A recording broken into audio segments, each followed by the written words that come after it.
You're here. Welcome to the Masterminding Success podcast. They say if you want to be successful in business and in life, then surround yourself with successful people. So pull up a seat. The mastermind is about to begin. Hey, glad you could join us for another episode of the Masterminding Success podcast. We're your host, Keith Wheeler. And Nuria Colby. And what are we talking about today, Nuria? Today we're going to talk about how to stay motivated. What motivates you to carry on, Keith? It's funny. A lot of it is my family. On the other side of and I've talked about this on my other channel, but when it comes to writing and stuff, on the other side of my office, I actually have a picture, and it's my motivation wall, and it's just different pictures of the different people in the family. Sometimes I've had over the years, like if there's a vacation trip I want to go to or something that's I want to add to my motivation wall, I'll add that to it. If it's a big fancy car that you want to get or whatever, you can do that. But the monetary stuff, the things like cars and stuff, that really never really motivated me. It's really just, the big motivation for me to work a little harder, to put in that extra hour when I don't want to, that kind of thing is really that motivation wall right there. Yeah. So it's like a vision board, what you're doing. Right. Yeah, I think a vision board is a good idea. And it's also touching on another subject that we're going to talk about one day, which is your why. Why are we doing this? So right. There's a lot of that in there as well. And I agree with you that I'm not motivated by the money side of it. I say that, but I am actually. But right. I'm not motivated by the material side of it. So I'm not into having a bigger car or a bigger house or better clothes or handbags or shoes. None of that is important to me. But what is important to me is spending time with my family or taking them out for a meal or doing something for other people. We're doing a lot of things recently, which means making other people happy or doing something nice for them or sending them a nice food hamper or something like that. And that motivates me a lot because I think it's the enjoyment I get from doing something like that. I think my motivation is making memories in life. I think as long as I've got nice memories, that means a lot more to me than material things. But I also feel really lucky in a sense because I know a lot of people around us are struggling. So this motivates me because I might be able to help other people, my children, my family, friends, so all of that really motivates me, but it's not about houses or cars or handbags at all. And I guess you're the same. Yeah. Yeah, it is. And material things, that was the word I just couldn't come up with. But yeah, no, I agree. But, and to be clear, my motivation is with many people, my motivation's changed over the years. Early on when I was starting the business, money was my motivation. Yeah. To be able to quit my day job was my motivation. To be able to spend more time with my family, by instead of working 12-hour shifts at work, I can put in 5-6 hours in a day to do my books and still make or at least do my best to make the same amount of money. And that gave me more time to spend with my family. But yeah, I agree. Early on, like I said, it was the money, not the material things, but the freedom that money gave me was the motivation. And I mean, obviously, like I said, I've got the wall that I use as my main motivation. But I mean, there's for me at least, there's not just one thing that motivates me. And I think if there was, I would get bored pretty easily. Because if it was just the family, then that can very easily distract me into the fact where, okay, well, then I'm just going to leave, work early today so I can spend more time with the family. And then that ends up hurting my business, So, that motivation is what drives me, to work harder and again, making the memories like what you were saying. But, other things that motivate me are, first of all, and we talked about this before we started recording, but tell me I can't do something. Tell me I can't do something, and that will motivate me to do it. You know, Yeah. yeah. So I love a good challenge. You know, looking at seeing one of my niches really start selling really well, that motivates me to double down on it. You know, Yeah. and yeah. So there's a bunch of different things that motivate me. Yeah. I think that there's the big motivation thing, the thing that gets you started, because Right. to me that was money as well, because Mhm. I had I've got a husband who worked really long hours in a really dusty environment with lots of chemicals, and I just wanted him to stop working there Right. because Right. it wasn't healthy. I could see problems later on in the future.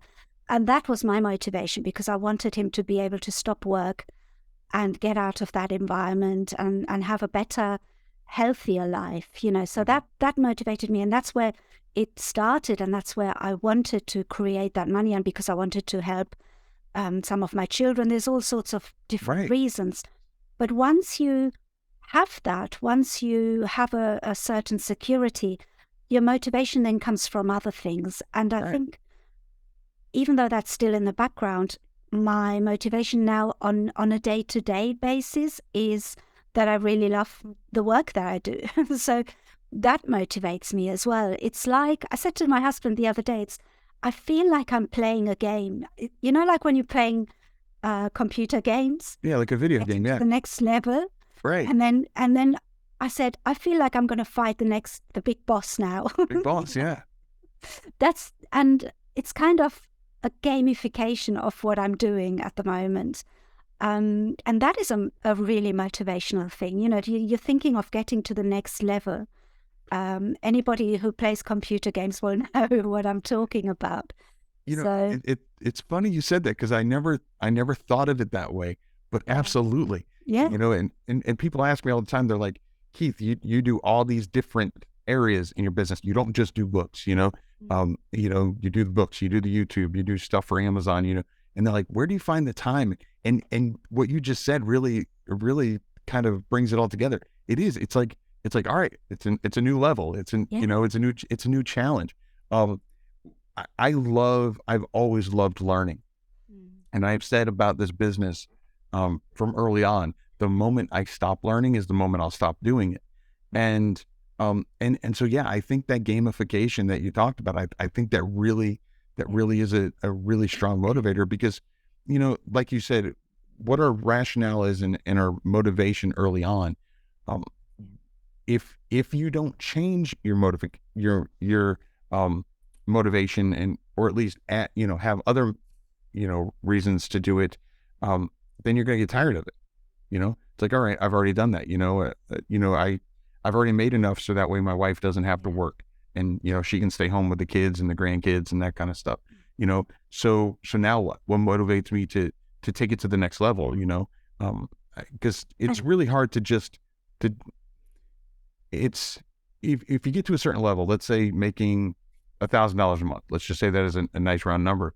Once you get to that level, it's kind of hard to, if you don't have any motivation to at least keep that going. I'm not saying you have to go more, but you're not going to just, if I publish books and they sell $1,000 a month, they're not going to sell $1,000 a month for the rest of my life.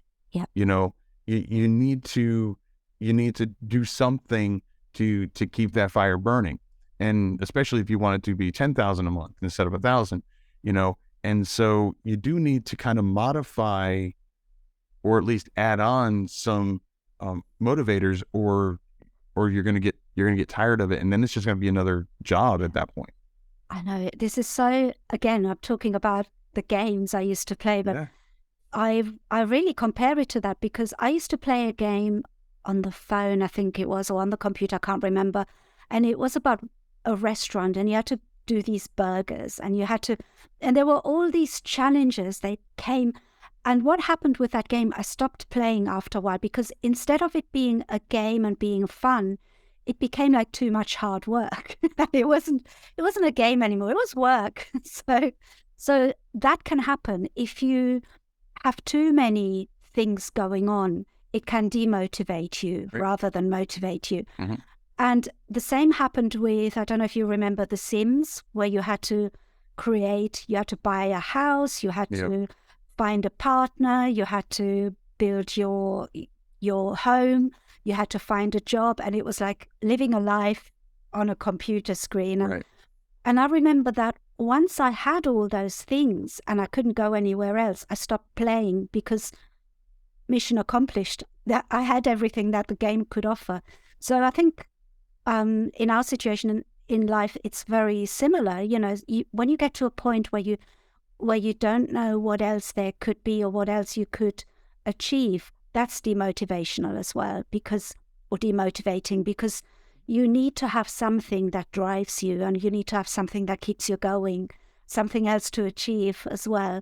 And it has to be, if not fun, it has to at least be enjoyable, or something that you don't, if you hate something, that's demotivating as well. So there's all sorts of different factors involved in staying motivated. I think for me, the main one is to enjoy what you do. And because I enjoy what I do, that's motivating me.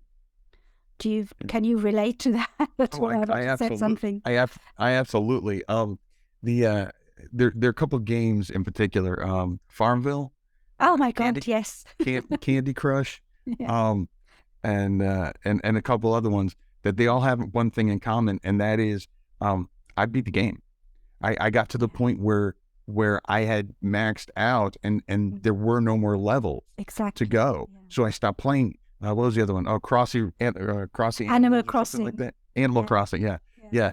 And those were all ones that I got to the point where I had everything. Because I'm a very challenge-oriented person, goal-oriented. Yeah. And so, like right now I play something called Marvel Snap. And there's always these different challenges that you can do. And that's the kind of thing that again, I always like to learn, always like to grow. But once I get to that point where there's nothing else to do, then I lose interest real quick. Yeah. And in Farmville, I was never one of those people who actually spent real money on it. My mother-in-law did. But I will tell you, I loved Farmville so much. And there's a singer that I'm sure people have heard of, called Billy Joel. And he had a song called Piano Man. Yes. I actually created a song called Farmville Man. And it's funny because I did it, and I actually posted it on my old YouTube channel that's got like 3 subscribers. Oh, that's going to jump up now, isn't it? it was to the beat of Piano Man. I actually have Piano Man playing in the background, which now YouTube would probably flag that, but yeah, it was called Farmville Man. And so, I loved it, but again, I got to the point where, I beat it. I got to whatever the limit was at the time. And since then it's gone more. I think the limit was like level 60 or something like that. Same thing with Candy Crush and Animal Crossing and all those other ones, where once I got to the max, there was nothing there for me. And so I just moved on. They're all on my phone still, but because after the whole Flappy Bird thing, I'm afraid to delete any games off my phone. But having other motivations, and always having something to drive, something to drive you to go to work every morning, and I agree. I think the big part of it for me, the underlying thing is I love what I do. Yeah. I love learning about, new aspects, new things about the business. And not just about books, but, the videos that I make and, and I think it really comes down to, I love helping other people. And that's all the one commonality between all my business ventures is really, I'm helping other people. And so, because one thing that you had said was like taking people out to dinner. I love being able to just take my family out to dinner and see the relaxation that they know they don't have to pay. And because I remember when I was that age, it was stressful. You're going out to a nice restaurant, like, not with kids, and, and not, I can just, plunk it down and not worry about it. and not have to be one of those people who, yeah, I'm going to pay for it. And then when I get home, I'm going to worry with my wife, how can we, now what are we not going to be able to do? What are we going to cut down on? Yeah, exactly. And to where it's like, no, we're good. We're good. Yeah. Yeah, that's so, for me, I think for anybody who's been in a position where they come from nothing, that's very motivational, because we don't ever want to go back there. So, Right. that's one of those things. And the other thing that I also find is, talking about, this whole game thing, getting to the next level as well. I think with our jobs, what we're doing now, there's always a next level. Mm-hmm. I can't see that ever getting to a point where, oh, now there's nothing else I can do. There's always something else that you can do, another level that you can try, and something else you can try. So it's never ending, and that is very motivational as well, because it's for people like us who want to try different things and learn different things, that's very motivational. I think it would probably not be motivational if we were doing something that has a limit and that has a ceiling, and then we would probably say, well, where else can we take this? But there's always something, in this business, which I find incredible. I'm so glad I got into this in the first place. So yeah, I think I get my motivation from lots of little things rather than from one big Right. reason. There's lots of different reasons. So Yeah, yeah. I agree. I mean, just for example, this podcast, Mm-hmm. there's really no limit to what we can accomplish with it.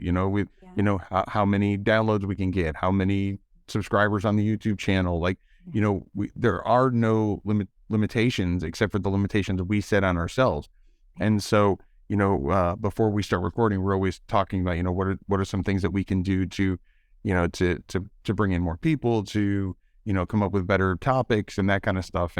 And just something as simple as coming up with topic ideas, that's creative for me. That's something I enjoy. And again, I don't think it's really, even early on, it really hasn't been so much about the money, which, I mean, if money is your motivation, there's nothing wrong with that. But just understand that, is it really money, or is it the freedom that the money is providing you? Yeah. Because if it's just money, like if all you care about is the dollar bills, you're probably never going to be satiated. You're never going to make enough, because that was your motivation. But again, early on for me, it wasn't so much the money as the freedom it was giving me, to where I didn't have to work my 12-hour shifts, or the freedom of my wife not having to work at all and she could stay home with the kids. So those kind of things. So even though it was money that provided that freedom, it wasn't the money itself that was actually, the motivation. It was the end result that we were looking for. I totally understand that. That is exactly how I feel. It's not, because, when you see people saying, you can make money doing this and publishing that and doing that, and then they show you their big cars and their big houses. And I look at that and I think, I've got no interest in that whatsoever. Mm-hmm. Yes, it would be nice to have a nice house. Do I need a big house like that? I really don't. It's not, I don't know. Some people like that, and I can understand why they like that.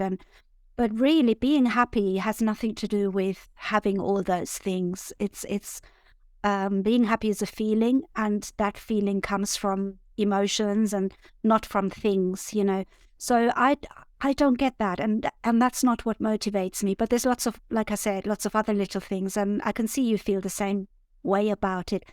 And I'm sure you feel the same way about what I'm going to say next, and that is that I also get a lot of motivation from people commenting on our channels and encouraging us and saying nice things, that we helped them in some way, or that they finally understood certain things. And, that means the world to me, to be honest, because that is ultimately why we started this in the first place. We wanted to help people and create the same thing that we have created for ourselves, for them as well. So, yeah, that's really motivational. So thank you for everybody's comments, and you feel like that as well, I'm sure, because we always I talk do. about things like that, don't we? Yeah. I've actually commented. I've messaged people back. Yeah. There have been plenty times over the last 7 years that I've been doing the channel, that I've thought about stopping. Like I look at the analytics and I'm like, I'm putting way more time in this than the number of subscribers I'm getting. And then I'll get a comment that says, thank you, you helped me publish my first book, my first children's book.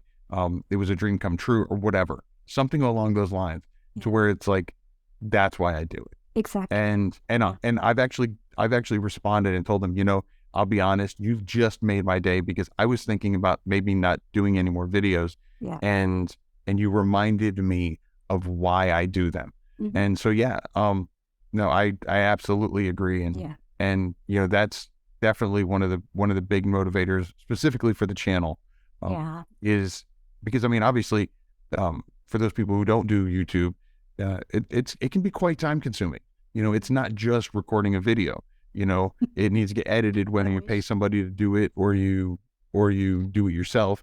But also, the research of coming up with new topics and finding out what your viewers really want to hear. I mean, I spend hours a week, multiple days a week, planning and scripting and everything else, my videos. And then when you do that and you see that the number of subscribers coming in is going down, it's like, it can be very demotivating. So yeah, those comments over the years have absolutely saved my channel. Because I'm like, I could take this time and put it more into my books or more into my other stuff. And, exactly. But it reminds me that, again, the reason, again, we're going to do another episode on finding your why, but, my reason why for that channel was not a subscriber limit. It was not a monetary limit. It was to help other people. And so comments like that are what helped me remember that. And, but getting back to what you were saying before about the fancy cars and the fancy houses, I look at those and I'm like, do you know how much of a pain it would be to clean that house? Do you know how much gas? Were you listening to my conversation with my husband? Do you know how much gas for that Lamborghini probably cost? Like that's the kind of stuff that goes in my head. Yeah. So that's exactly what I said to my husband the other day. I'm not cleaning that. Yeah, exactly. So, it's, I mean, they do it for a reason. I mean, there's an audience for that, but I'm definitely not that audience. No.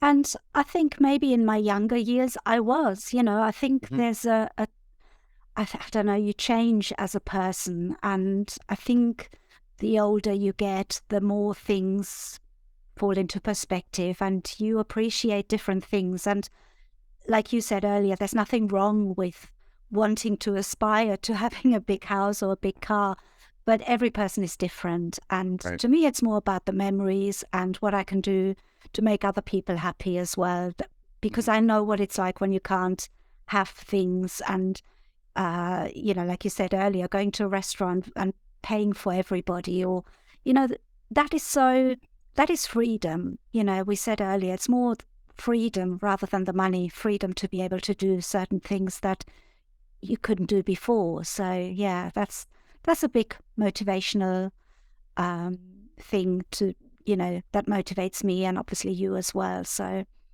I wonder what other people think about that, whether they're motivated by the big house, which is fine, the big car, or is it other things in life that motivate them?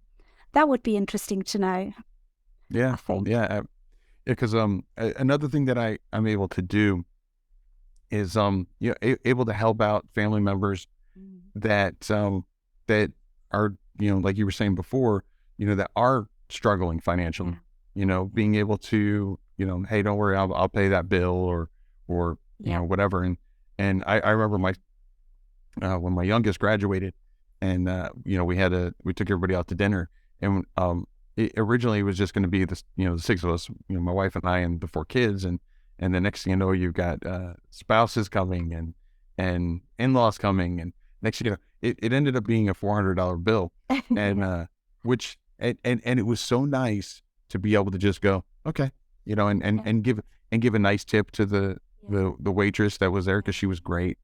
And I mean, we ended up having, like, I think it was like 3 tables, and so like big long tables, and so it was just nice to be able to do that, and not go home and go, okay, so are we eating spaghetti and ramen noodles for the next month? It was, it's nice to be able to, okay, all right, that's done.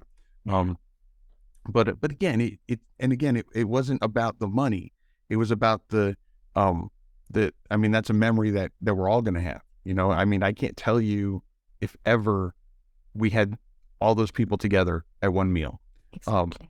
And the best part is I didn't have to do any dishes. Yeah, absolutely. Well, we've definitely agreed on a few more things here. Yeah.